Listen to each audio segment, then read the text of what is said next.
Welcome to Fit Pro Foundations, the podcast where you'll hear fitness professionals provide the ideas and the inspiration behind their success. My name is Karen Salenzi, and today it is my pleasure to introduce Paul Howell. Paul has got 26 years experience in the industry as a WABBA Olympic weightlifting instructor and an NASM CPT. His primary business focuses on the importance of fascia and proper movement patterns to reduce faulty biomechanics and avoid injuries. He's the creator of the Sling Method and has written several ebooks for runners, triathletes, and even golfers. Paul also runs the Sling Method certification courses across the globe. Paul, welcome to the show. Hi, Karen. How's it going? Really good. Now, I'm a little jealous because, of course, Paul is are you still in Santa Cruz, California, or have you moved since then? No, I'm still in Santa Cruz, thankfully. Yeah, no kidding. We're just discussing the weather, and Paul was saying that throughout the year, they've got basically two different types of clothes to wear.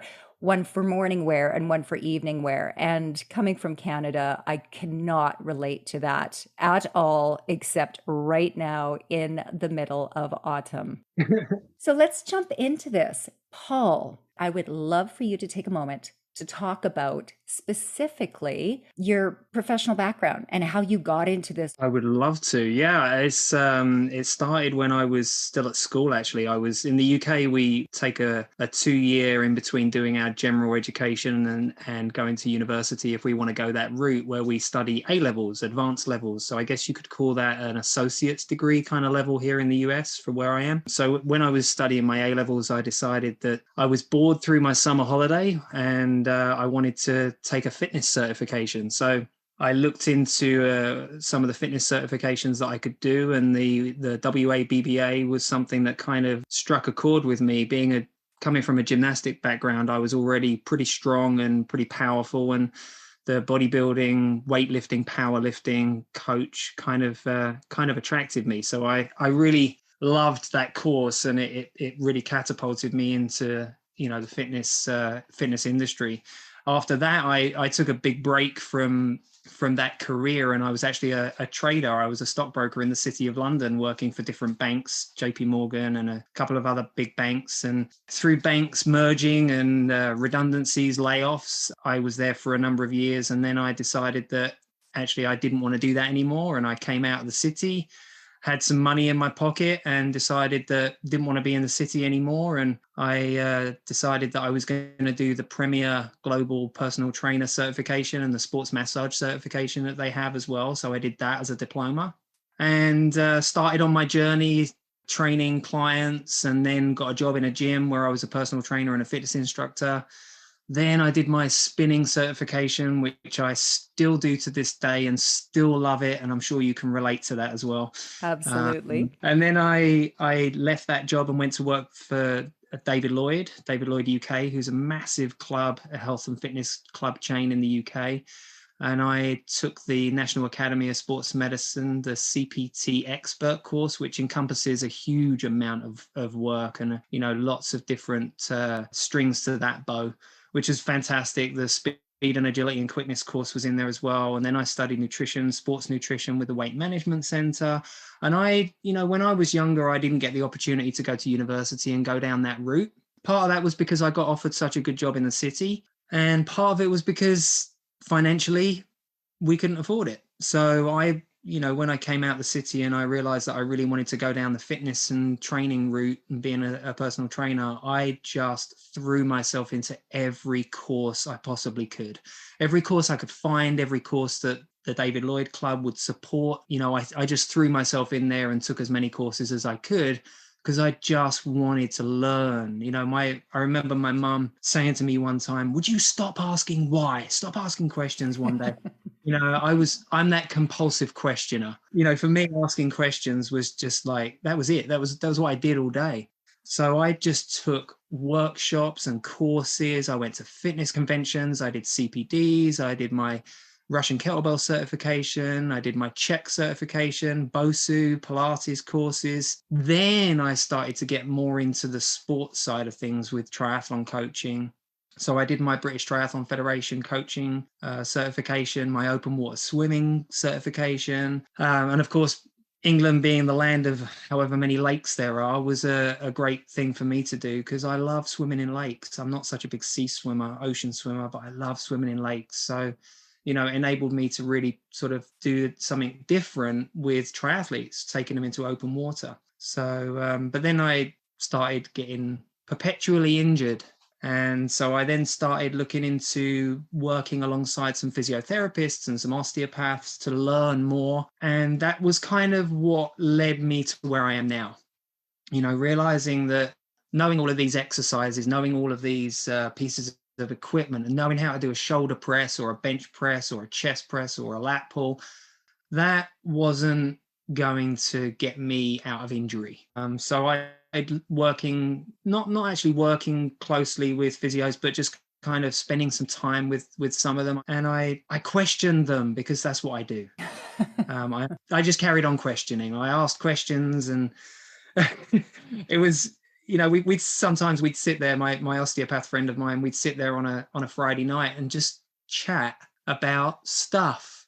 And we'd end up kind of agreeing to disagree, or we need to take this conversation further, and it just led us both down this path of really questioning things and not being accepting of what was, but wanting to find out more. I love that. That's me in a nutshell. Oh, I love it. And when you were talking, Paul, I just kept thinking, well, number one, you and I are very similar.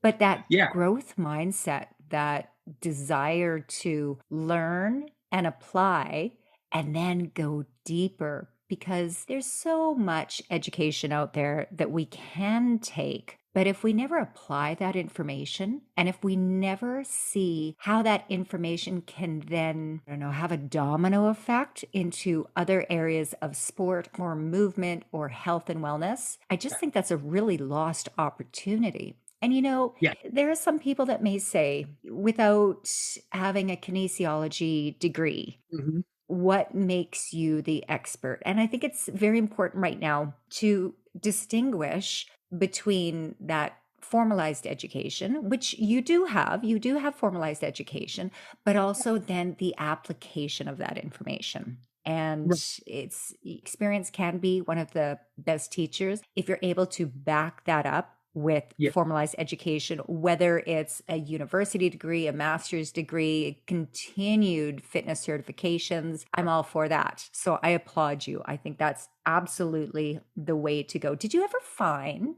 that you had experienced a point where you were perhaps pursuing too much education? Is there such a thing in your mindset? Yes, I think there is. I think sometimes we can actually be stunted by, and this is something that I like talking about with people, because as somebody with a growth mindset, you have this desire, this want, this will, this need for knowledge and more and more. And sometimes it can kind of make you into the person who doesn't actually do something for fear of not knowing everything. And I think that's a big, particularly for myself, I think that's something where I have a fear of failure. And I used to have a fear of not knowing the answer, because that in my mind was failure. And actually that in itself, knowing that you have that fear, if you know you have that fear, you can actually use it to your advantage, because you can then start to say, well, actually, do you know what? I don't know the answer to that question, but I'm going to find out, and I'm going to research it, and I'm going to a point, I might be able to bring back the actual answer. And sometimes your experience allows you to theorize what a potential right answer might be. And if you don't have enough background, if you don't have enough variety, you might get tunnel visioned into something. I did say channel. You get, channel vision, whatever you want to call it, into this one thing where, to a carpenter who has a hammer, everything looks like a nail. So if you don't have this array of different, I have my NASM CPT, I have my Russian kettlebell certification, my Czech certification, my Pilates, Well, which one covers this? Mm. Which one covers that? Well, if one of them doesn't cover it, then you got to find out why. You got to look for the right answer. And it might be that one of them might kind of steer you in a direction, but you still might have to research something and really theorize and use a scientific approach to coming up with an answer. And even then, it might not be the right answer. Well, and isn't that what the science of exercise physiology is all about? Is 100%. yeah, finding those inconsistencies and Yes. having the drive and also the courage to pursue why the common beliefs no longer Yeah. apply. That is something where the Sling Method was born. That is literally the reason why the Sling Method was born. I'm sure we're going to talk about this later, but why the scientific approach is see a problem, create a theory, test the theory, readdress the approach, and then hopefully come up with a solution at some point. But when you get that solution that you think is the solution, keep testing the theory, keep testing the model. Sometimes the model will work perfectly, and sometimes you're there scratching your head going, well, hold on a minute, I thought I'd come up with a solution, but actually that didn't work for this person. I'll also question myself and I'll question my model, and I've done that so many times. I thought I'd cracked it back in 2015. Yeah, I was wrong. I just scratched the surface back in 2015. I hadn't even written my first book in 2015. I've got years before I'm going to get it right. But now I am here right now in 2021 going, you know what? I might not have 100% of the answers and I might not have the absolute solution, but I've got a really cracking good model that works so well most of the time. And that is me continually sciencing myself and sciencing my method and sciencing my theories. And with the research that I've done and with the information that I've taken on board, it's allowed me to question myself. And, even when you think you've cracked it and you then go, yeah, I kind of tunnel visioned myself down this one route. And if I hadn't had the growth mindset that I have, I would have carried on with the blinkers on and I would have ended up being a pig-headed, stubborn, ego-driven person who's written a book and gone, this is right. And it never would have changed. And I think that is something that people who have bought my books and people that, talk to me and ask me for help, they're continually seeing how I still work off the same theory, but the practical application of that theory has changed and evolved. It's not just changed where I've thrown the old theory out, it's just evolved. Mm-hmm. This is so powerful because I think that it's important for fitness professionals to realize that it's okay to learn from making those mistakes and that there are very few absolutes in this world. And if you don't know the answer, seek it out.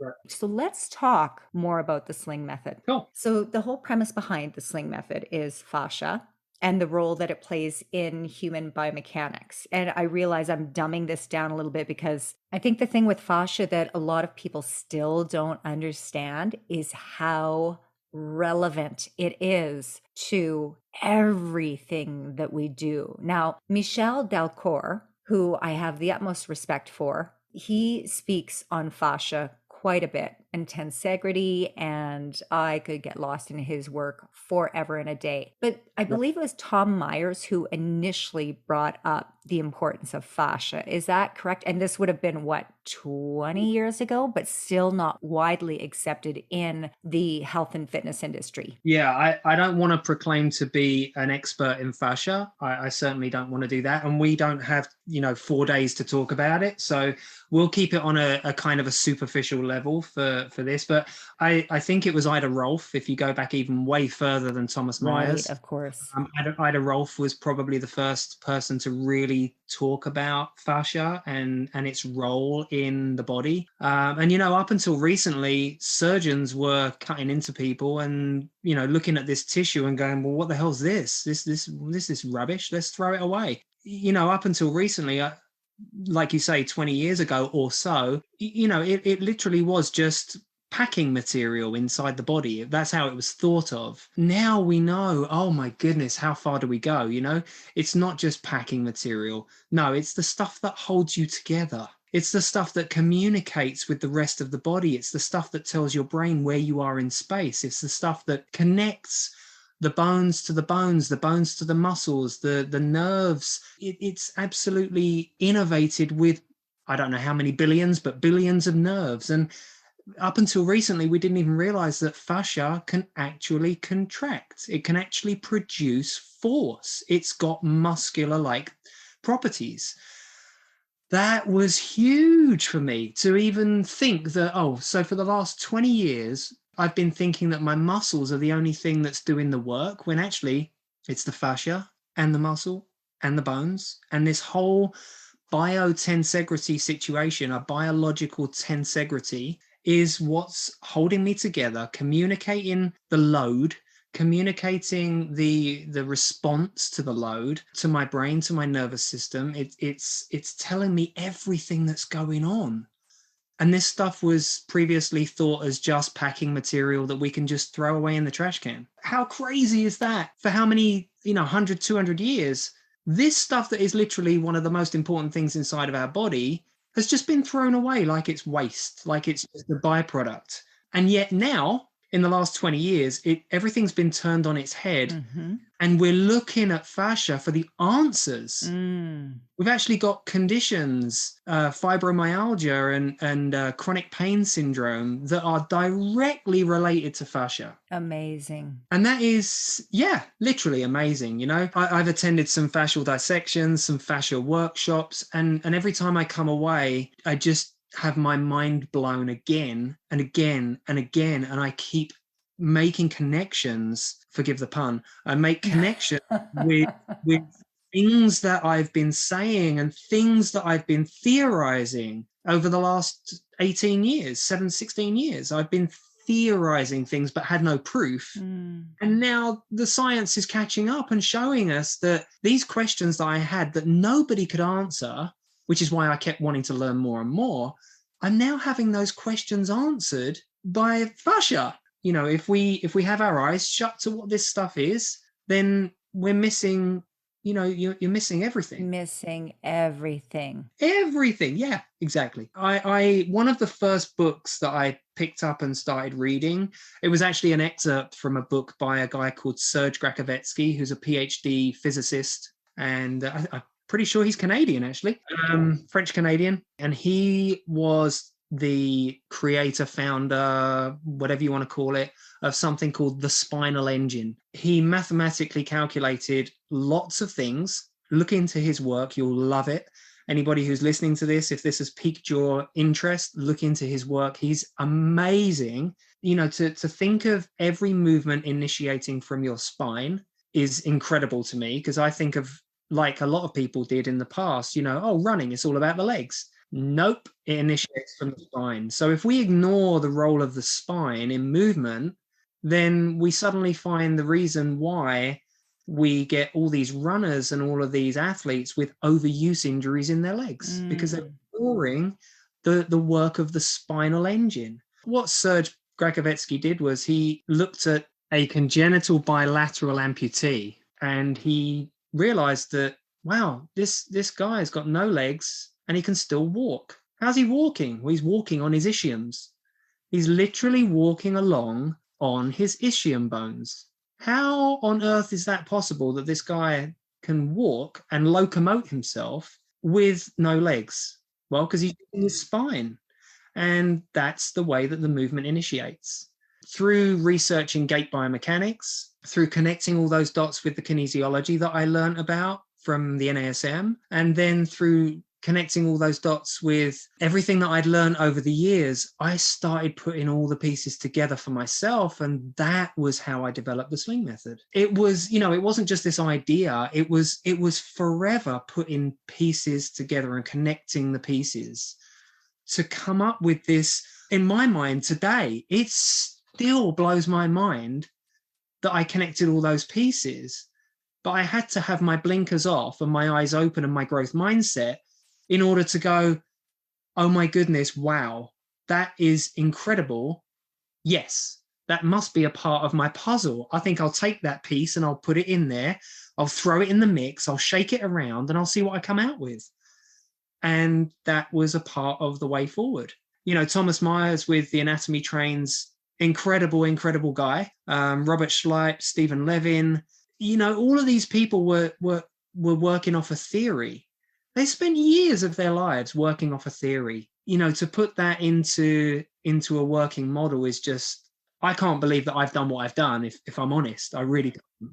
And that's not being egotistical. That's saying I actually genuinely can't believe that I've done that. All these stars aligned and all these Yeah. obstacles that you had to go over, under, around Yeah. to lead you to this moment. So now you came up with this theory, and Yep. you have worked with countless number of individuals who are Mhm. now utilizing the Sling method. What is the gap between those two occurrences happening where you finally realized this was it, and then you put it into play? Did you start writing about it then, or did you jump right into working with people? Walk me along that path. I've been my own test model, my own test dummy, because I was such a complete mess. I was a wreck. I have a memory of when I first started working in the City of London. I got off the train and I walked for about 100 yards, and I had to sit down on a wall because I was in pain.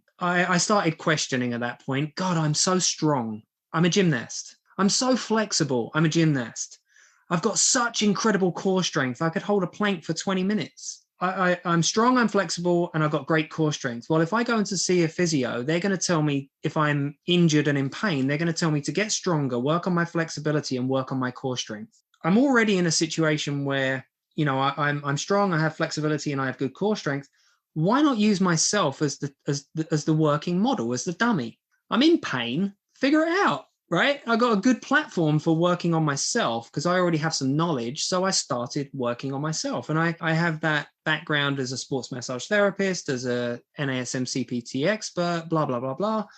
And I started changing the things that I was doing. So the first thing that I started thinking was, well, I'm incredibly strong. I'd been a power lifter, a bodybuilder, a gymnast. I was fit. I could run. I was a basketball player. I did triathlon. So I just started questioning things, and I looked at my movement, and it took me straight to the spine because I figured that something wasn't right. So let's start with the spine. So I started doing my own exercises that I created based off natural gait movements with the spine. And I started feeling like things were improving. So I just ran with it, carried on doing what I was doing. And then after a little while, I started changing how I was training my clients. Because remember, at this time, I was personal training. I started to include more of the exercises that I was doing myself with my clients. And some of my clients started saying, wow, that really challenges me in a different way. And I started listening to what my clients were telling me. And it really kind of motivated me to go deeper and to find out more and to start actually putting everything down in writing. So, and one of my clients actually said to me, God, this is great. I'm actually moving better. I feel like I'm not in pain as much. Well, you should write a book on this. And that was it. Well, that sounds easy. Yeah, right. Little did I know, writing a book on it is never easy. Like my last book that I've been writing since February, my golf book, I still haven't finished it yet. It's still kind of almost finished. No, writing books is not easy. Writing a book on something that you're continually changing means that you're going to write one book and then you're going to change it 6 months later. Now I'm in this, forever perpetual rewriting and rewriting my book that I wrote 6 years ago. That was the first thing. It was like writing the book. Well, where do I start? Well, I don't know, because I've never done it. And there is no real start point. And after I'd written the first book, people were asking me things, and I thought, oh, you know what?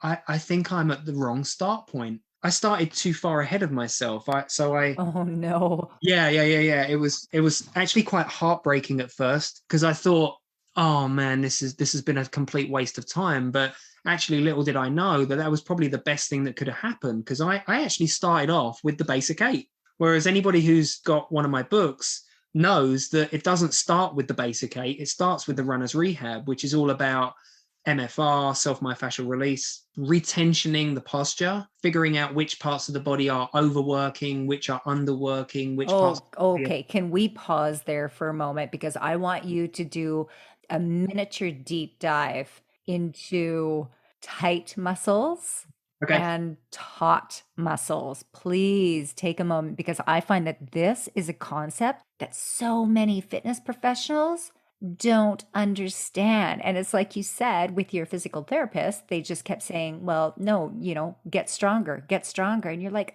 I am strong. That's not the issue. So please take it away. Tight versus taut. Okay, I'm going to preface this ever so slightly with a one-liner. Strength is specific to the movement. Now, every joint works in many different ways, or most joints work in many different ways. So if strength is specific to the movement, that means that if a muscle that produces a movement is particularly strong, and the opposing muscle groups that produce the opposite action are then particularly weak because they don't and haven't been asked to produce the same amount of force in the same amount of times, that's just a basic training concept, then we've got muscles that do particular movements that are getting much stronger, that are then actually forcing their joint into a position that might be not natural. It might be a biomechanical inefficient position.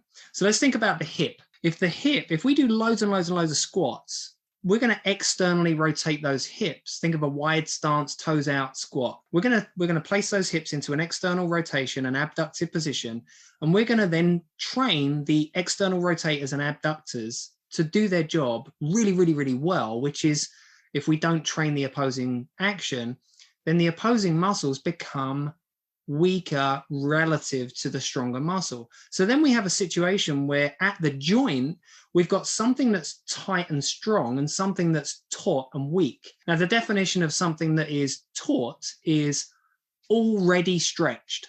Now, if you've got something that's tight, you don't want to make it tighter. And if you've got something that is taut, meaning already stretched, you don't want to stretch it. Now, one of the problems is that we actually feel a sensation in the taut side of the equation, right? That's generally what happens. We feel a sensation that we've been told is tight. It's actually taut. It's already being stretched. So if we go in there and we start stretching something that's already being stretched, what are we doing? We're worsening the situation. What we need to do is we need to recognize also that it's not just muscles, it's actually fascia. And fascia is kind of this crumpled, corrugated collagen situation. It's elastin and collagen. And when you stretch it, it actually goes straight. So if we've got a situation in a taut side of the equation where the fascia is already being pulled taut, and then you stretch it more, you're going to potentially cause a lot of problems, because fascia has what's called plastic deformation properties. It's elastin. Elastin stretches to a point, but once it's stretched past its plastic deformation point, it won't go back. It won't respond back. That's called creep. CREEP, creep. And that's an engineering term, and a situation where, like a plastic bag, for example, if a plastic bag will give a little bit, but if you load it up too much and it stretches, it doesn't go back. It doesn't return to its previous state. So that's the situation that we've got in a lot of our joints, because what we do is not balanced. It's really not creating a balanced situation around our whole body.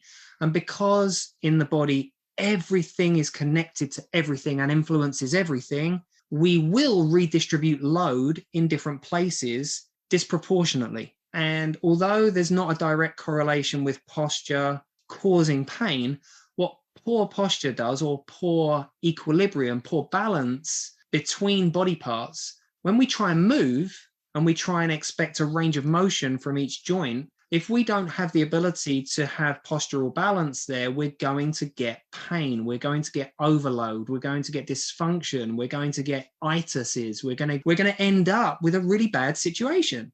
That's what we're addressing with the runner's rehab. And that then allows you to start to retrain the movement patterns of the gait cycle. And the gait cycle is the most important thing to a human being. Squatting is not the most important thing to a human being. The gait cycle is, because, when I get up out of bed, I have to walk from the bedroom to the bathroom to take a pee. And then I have to go from the bathroom to the kitchen to cook my breakfast. And from the kitchen to the sofa, oh, there you go. There's my first squat.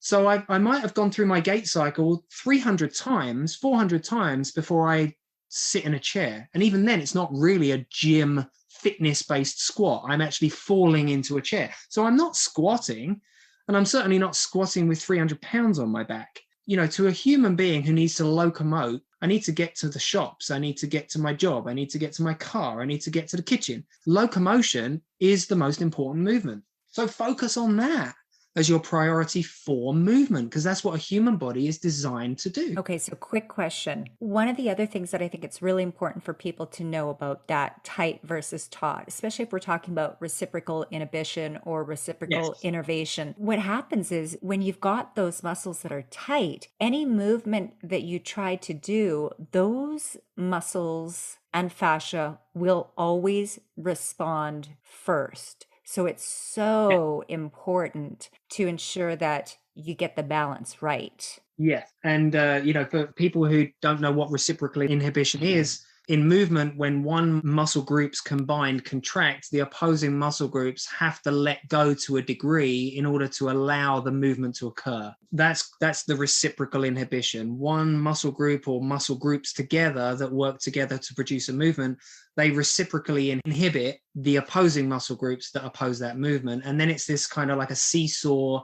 It's like a tango. It's like a beautiful tango of movement together that the muscles are reciprocally inhibiting each other at the right time. But when we have this taut situation, because remember, taut is already stretched. So if we have a situation where it's already stretched, what we've got then is a neurological contraction placed on that muscle at its taut point to avoid it getting injured, to avoid it being torn. Now, that neurological lock is a protection mechanism from the brain. It won't let go because if it does, it will get torn by its stronger counterpart on the opposing side.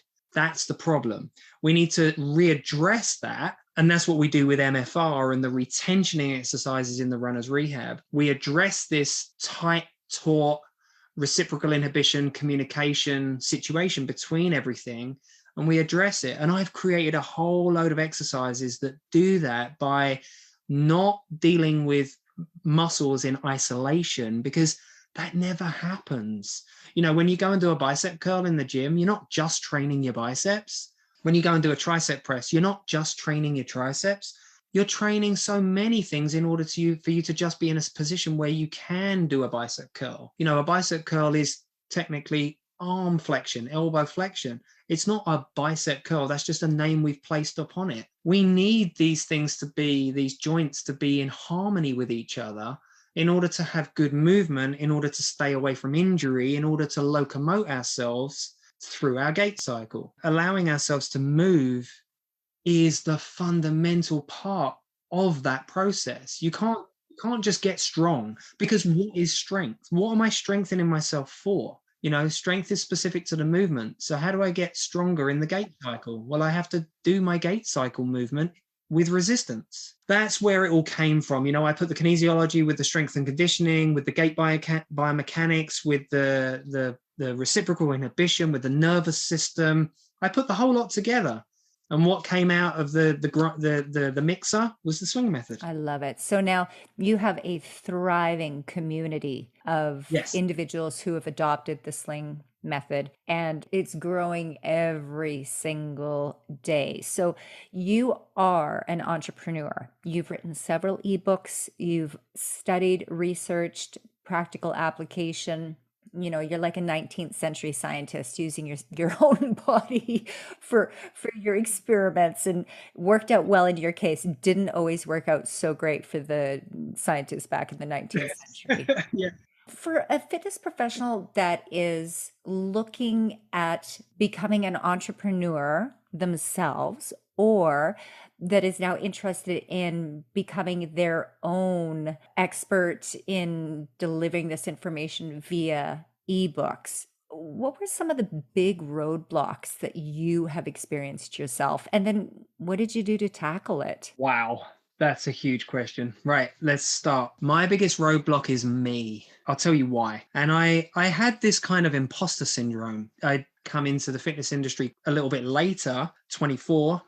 Even though I'd really started when I was 18, I really kind of threw myself into it at the age of 24. I had that fear of failure, that procrastination, that imposter syndrome. I lacked self-belief. I am my biggest critic. But after this many years, I've come to a point where I've got over that by realizing that although those things are not necessarily great things to have in my personality traits, if I know they're there, I can overcome them. Looking into my own behavior and growing and seeing my own personality traits, my perfectionism, I realized that I was never going to get anywhere if I didn't do something about them. I started working through some behavioral courses, some videos that I picked up online, and I started realizing and looking at myself. And I realized I was never going to get anywhere if somebody who's a perfectionist, you get stunted by your own perfectionism. I've got through that feeling of I have to be right. I have to be perfect. And you can overcome that. And what I am now is not what I was 6, 7, 8 years ago. Now I take this stance about myself as being unapologetically and authentically me. And that's who I am. I'm not perfect. I don't have all the answers. I'd never said I did, and I don't proclaim to. But you can't do that unless you know who you are. But I have passion. I have a ton of passion for what I do. And that's been my biggest driver through my roadblocks. Mm-hmm. The roadblocks are there. Yeah, I didn't have a PhD. I couldn't afford to go to university. So I did it a different way. It doesn't make me worse. It doesn't make me any less of a person than somebody who's got a PhD. I learned as much as I could, and I'm still learning now. Mm-hmm. So not only do you have this growth mindset, but you also consciously decided to become self-reflective. Yes. And to also, that self-reflection is one thing, but also being able to take the information that other people are giving you, because we don't exist in a vacuum. We don't want to be in an echo chamber. We need to learn from what's going on around us. But then what I hear you saying, Paul, is that you really worked on your emotional intelligence. Yeah. So it's like the trifecta. It's, the golden trifecta where you've got growth mindset, reflection, and high emotional intelligence. And that has gotten you to where you are. Yeah. I have some friends who entered the fitness industry, and they did it because they wanted people to tell them that they're amazing, that they're great, that they're fantastic, they're an amazing instructor. I think in my early days as a spin instructor, I think there was a part of that for me. I really do. I really desired that wanting to be great, that wanting to be, because I didn't have a real purpose. Whereas now I kind of see my purpose as different. It's my purpose is to help people out of pain where other things have failed. And people sometimes come to my social media pages and they tell me, I've tried everything. Why do you think that you're going to help me? And I say, because I'm not doing what everyone else is doing. I'm not saying go and get stronger. I'm not saying go and do a 20-minute plank, which a lot of people are saying. And I'm looking at it from a different perspective. I'm saying to people, I am going to show you a different way, which is going to get you a different result. If you want to get a different result, you have to do something different. Isn't it funny how people never make that connection? Yeah. And I've said this before, somebody came to me a while ago and they said, what are you going to say to me? What are you going to tell me that's different? And they said, well, I've stretched, I've been stretching for years. And I said, okay, start with that. Start by stopping stretching. And they go, you're crazy. Mm-hmm. And I say, whoa, hold on a second. Who's the crazy one? You, if you keep on doing the same thing and keep getting the same thing that you always got. If I told you to carry on stretching, wouldn't I be the crazy one? Because I'm then telling you to do the same thing. So that, if you want to get the same result, keep doing the same thing by all means. If you want a different result, you must do something differently. Millions of human beings on this planet do the same thing over and over again and expect to get a different result. And when they don't get the different result, they bash their head and go, but why did it not work? Well, because you did the same thing. Oh, can I just draw a little parallel here? Because I think that this explains how you became an entrepreneur as well. You're not doing exactly what everyone else is doing. I think that's really the key is if you want to make a change, do something different. Don't carry on doing the same thing. Now, I'm not saying that everybody else is wrong. What I'm saying is I'm different. And if you want a different outcome, do something different. That's it. Let's jump into opportunities that you would recommend other fitness professionals seek out. So, it might be a market, it might be continuing along this path of standing out or doing something different, or even applying yourself to really get the answers that you're seeking. What do you have for us? I think that there's two things. There's the behavioral and the mindset. I don't think anybody has zero ego. I really don't. I still think I have a little bit of an ego and it's protecting me all the time. What I have, I think, is the understanding of that and the understanding that I can change that and I can be in control of that because I'm not being led emotionally. So working on my emotional, social behavior and mindset is something I do ongoing all the time. I think as a fitness professional, we're always striving to get noticed. And if we don't get noticed, we take it personally. We don't have to take it personally because there's billions of people on this planet. There's enough for everybody to make a living. And we're talking about business here. We're talking about being an entrepreneur. We're talking about growing as a business person. That also comes into how you are perceived from the public, from everybody else that sees you. If you come off as somebody who knows everything, you're egotistical, you're a show off, it's not something that's going to be particularly liked maybe. And people aren't going to really want to get to know you. But if you put it out there that, hey, you know what? I don't know everything and I'm working on it. People can really kind of connect with that. From a growth perspective, again, education, certification, mentorship. Look for people that kind of align with what your passion and what your goal is. I don't mean literally walk around following them all day long, but don't stalk people. But in a world of social media, we can follow, in quotes, people online. We can go to Facebook, we can go to Instagram, we can go to these platforms and we can follow people, we can learn from these people, we can kind of almost have a relationship with these people that they don't even know that we're having a relationship with them, if you know what I mean. And it's a way to be mentored by that person without them even really knowing it. Then there's the other side of mentorship, which is, hey, Karen, I really love what you're doing. Can I kind of like spend a little bit of time with you one day, maybe? Can I learn from what you're doing? Because I really love that. That to somebody in the fitness industry is probably the most flattering thing that we could have done to us. When I had my business in Santa Cruz, I mentored a couple of spin instructors and, we meet up every now and again for lunch and we chat, it's a great way to learn by learning from somebody else's experience. Certifications and education can give you a huge amount. I'm not saying they can't, but the experience can give you so much extra as well. And you can't get anywhere without both. You're never going to be great without both. So get both. Search out somebody who aligns with your passion and your goals and ask them to help you.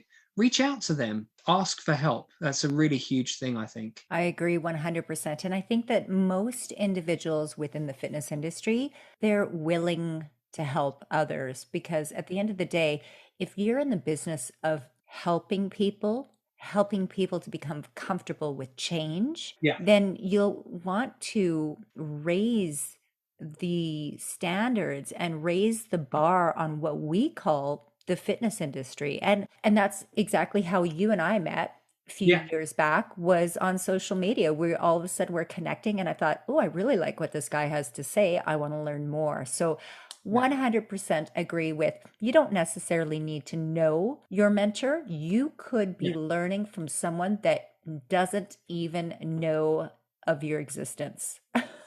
Correct. I think, and I actually need to thank you as well. People don't know this, that necessarily you and I and another person have had a social media triangle for the last couple of years. And to be quite honest with you, over this last couple of years, it's been really hard. COVID came and it caused me to, I had certification courses planned in New York and in London last April and May 2020. And of course, COVID hit. Everybody had to swerve and do something to change that. And that was when I put my certification courses online. I created this whole online certification course because I couldn't go to London. I couldn't go to New York because we were in our social bubbles in our houses and in our hometowns. We couldn't even leave our county. Having you and having our other member of our little social online messenger trio has been amazing for me and for my mental health. You know, when I have a lull of people not buying my books for a week or for even for 5 days or whatever, I start questioning myself. What have I done? What have I done wrong? What have I changed? What do I need to change? How do I pivot from this? I've bounced a few things off Karen, and I've bounced a few things off somebody else. You're really building up this air of mystery around our other friend. You can You know say who it his is. name. Oh yeah, Caesar. Okay. He's amazing. Caesar is amazing. I absolutely love that guy, and amazing. You know, crazily enough, I've never met him. Crazy, I've never met him, and you know, he's been like a coach for me over the last couple of years, and I want to thank him as well. He doesn't even, well, he probably does know it, but I think he's amazing, and I think you're amazing, and you've helped me so much, and I love that. And that, you know, for fitness professionals who are just coming into the industry, join a social media group. Just because you have a certification doesn't mean you know everything. It's like in first grade when you learn that we have an eye and that eye has a lens. Yeah, great. That lens is just the front of the eye, but there's a hell of a lot going on back behind that eye. You know, you still got to get to second grade and third grade where you find that there's an optic nerve and there's a retina and there's all these other things going on in the eye. And your level 1 or your level 2 is just like learning about the different parts of the eye. You're learning more. You're getting deeper and deeper and learning more. Being able to come to a group, and like my group, for example, the Revolutionize Your Running group, the Sling Method group, and saying, you know what? This guy's got a different approach and a different opinion and a different thought process than I have. The first thing you should do is ask why. What's his thought process? Why does he see things differently to how I see it? And get to know what that person sees and how they see it before you start arguing with them. And you know what I love about all these different social media groups, especially if you've been in them for 4 or 5 years, is you can literally see Yep. the growth of, Yeah. you definitely start to notice who the leaders are, because the leaders take time out of their day to Yeah. help, to educate, to engage in those conversations and not the arguments. And you see them grow. And it's a beautiful thing, because people have to understand that we don't come into this industry knowing everything. We're going to make mistakes. And the best thing you can do for your growth is to join a group where people have different ideas and insights. Right. And I feel like that's something that I do with my social media is I pose questions.